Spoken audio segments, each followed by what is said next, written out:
Donc là, nous sommes vraiment mobilisés pour que cette question de l'éducation, la question de la protection des populations soit mise en place. Nous continuons le dispositif pour les personnes les plus fragiles en précarité, c'est bien manger pour tous. Et je rappelle, c'est la région qui achète aux agriculteurs les surplus agricoles de nos produits de qualité et on les distribue aux associations d'aide alimentaire. Et dans notre région, vous avez accès à une carte qui dit, si vous êtes en difficulté financière, quel est le centre de distribution le plus proche de chez vous, que ce soit le Secours populaire, que ce soit les Restos du Cœur, en fait toutes les associations d'aide alimentaire. Et là, vous avez des produits de qualité qui viennent d'Occitanie. Et c'est donc 450 tonnes de produits frais et locaux qui sont distribués donc sur les mois de novembre et de décembre, et c'est pour vraiment venir en aide à nos bénévoles dans les associations d'aide alimentaire.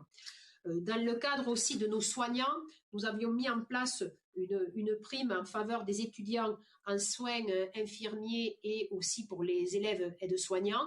Cette prime, elle sera bien sûr de nouveau mise en place, et je demande également au gouvernement que tous les salariés de l'aide à domicile soient éligibles à la fameuse prime mise en place par le Ségur de la santé, puisque aujourd'hui, des aides-soignants, des infirmiers, quand ils exercent à domicile, sont exclus de cette prime qui quand même représente près de 190 € par mois, 186 € exactement. Et là, je demande vraiment au Premier ministre qu'il y ait vraiment une généralisation. Il n'est pas normal que tous les soignants qui soient à domicile soient exclus de cette prime.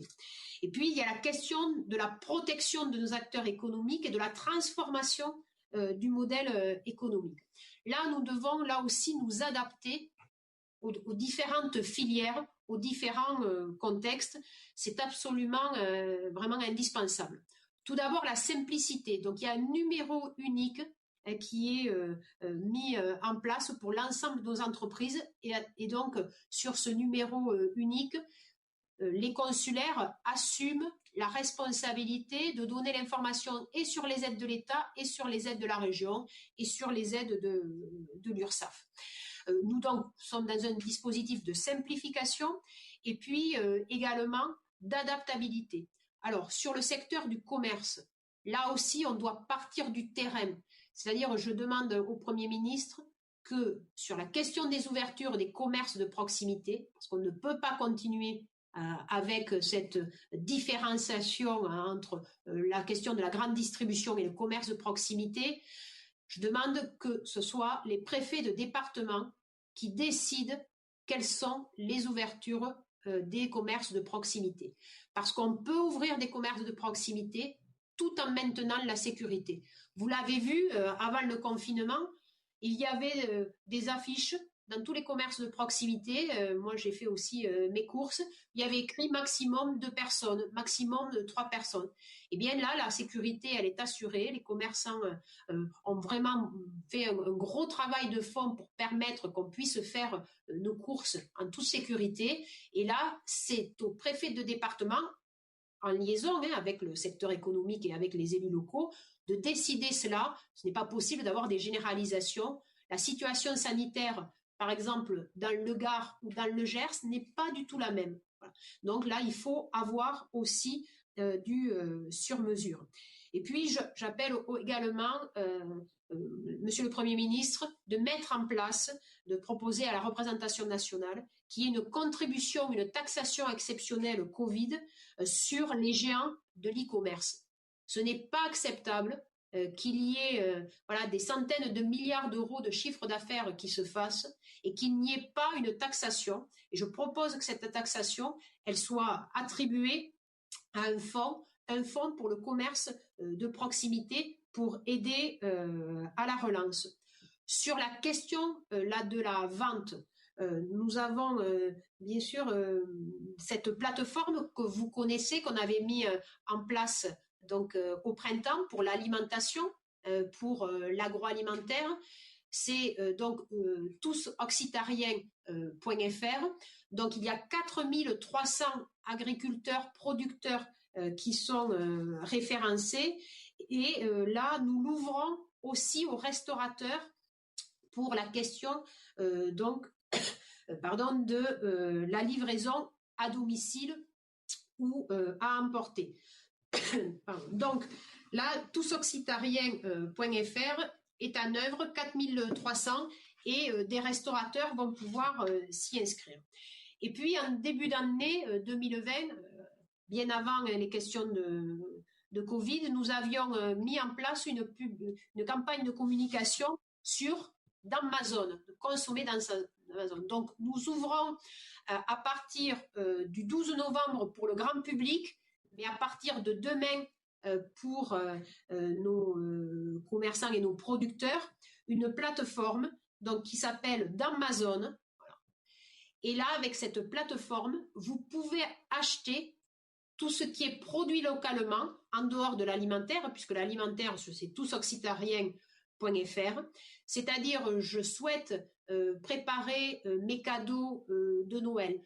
Je souhaite, pour l'instant, m'habiller alors que les commerces sont fermés. Eh bien, à ce moment-là, sur cette plateforme d'Amazon, vous tapez le produit que vous voulez acheter, que ça soit une étole ou que ça soit un vélo, et vous aurez, donc par exemple, si vous tapez vélo, vous aurez tous les vélos qui sont vendus dans les commerces de proximité, et vous aurez également l'identification des vélos Made in Occitanie. Voilà. Alors c'est pareil pour une étole. Vous aurez le choix d'une étole soit faite 100% en Occitanie, soit d'une étole, mais qui est vendue dans un commerce dans votre zone en Occitanie. Voilà, donc ça c'est pour aider sur la question de la vente de nos commerces. Et de façon plus générale, il y a la question de la digitalisation. Il faut vraiment aider nos commerçants pour aller vers plus de digitalisation, parce qu'il y a cette crise à surmonter, mais il faut aller vers une numérisation plus forte. Et donc, toutes les dépenses éligibles pour créer des click and collect pour les commerçants, pour la digitalisation, ce sont des dépenses qui sont éligibles aux aides de la région. Et de même, pour nos entreprises de façon globale, toutes les dépenses liées à la digitalisation, que ce soit sur le télétravail ou que ce soit aussi sur le process de production en matière numérique, ce sont aussi des investissements qui sont éligibles aux aides de la région. Et toujours pour les commerçants, nous sommes en train de travailler avec les chambres consulaires sur une aide de la région pour les loyers, et nous allons l'annoncer ça le 13 novembre lors de la prochaine conférence de presse que je ferai la semaine prochaine sur Montpellier. Donc il y aura le détail d'une partie de la prise en charge des loyers par la région. Nous devons donc, comme je le disais, agir avec des mesures d'urgence pour faire en sorte de passer ce cap très difficile, et puis nous devons en même temps faire en sorte que notre process économique se transforme. Par exemple, dans le cadre du tourisme, mesure d'urgence, c'est la carte oxygène qui est prolongée jusqu'au 28 février 2021. Ce sont des aides pour les familles modestes, et ce sont des réductions pour les futures vacances dans les lieux de loisirs.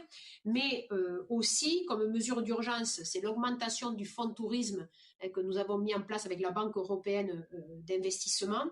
Et puis, c'est dans une mesure plus durable, la question du tourisme 4 saisons, la question aussi de la transformation numérique, et puis c'est avoir un tourisme durable, c'est-à-dire réduction des consommations énergétiques, et c'est préservation de l'environnement sur l'ensemble des équipements.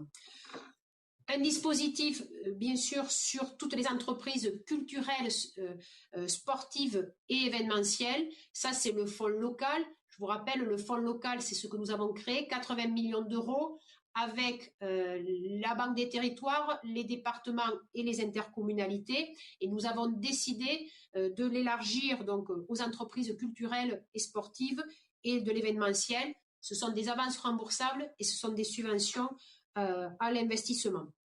Ce sujet de toujours être et sur l'urgence et aussi de transformer le modèle économique, ça s'applique aussi à l'aéronautique. C'est la question, par exemple, dans l'urgence le maintien en emploi, c'est-à-dire la formation, soit former plutôt que licencier, c'est-à-dire au sein d'une entreprise, au sein d'une grande entreprise, il y a de la diversification. Donc la région financera une partie de la formation pour la diversification. Et c'est un autre sujet où dans certains secteurs, il n'est pas possible d'avoir de la diversification.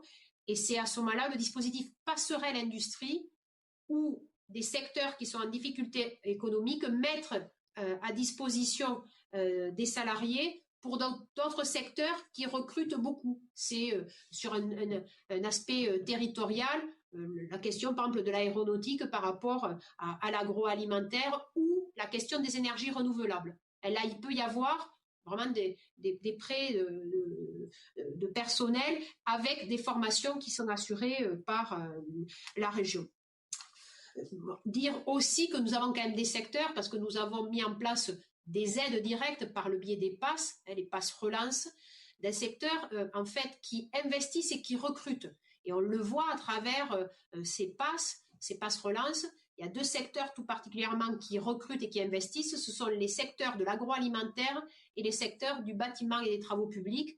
Et là, nous travaillons aussi par rapport à la question du recrutement avec la directe et avec Pôle emploi sur ces sujets.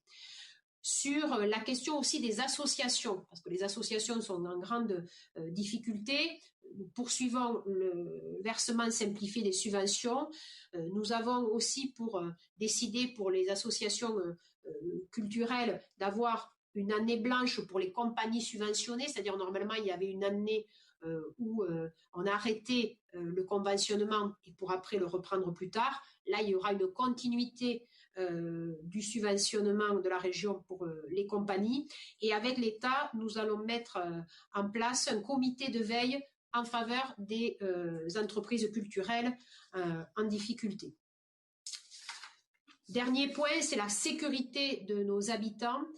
Donc, nous sommes tout d'abord sur la question de la prévention des violences, du racisme, de l'antisémitisme et de la radicalisation.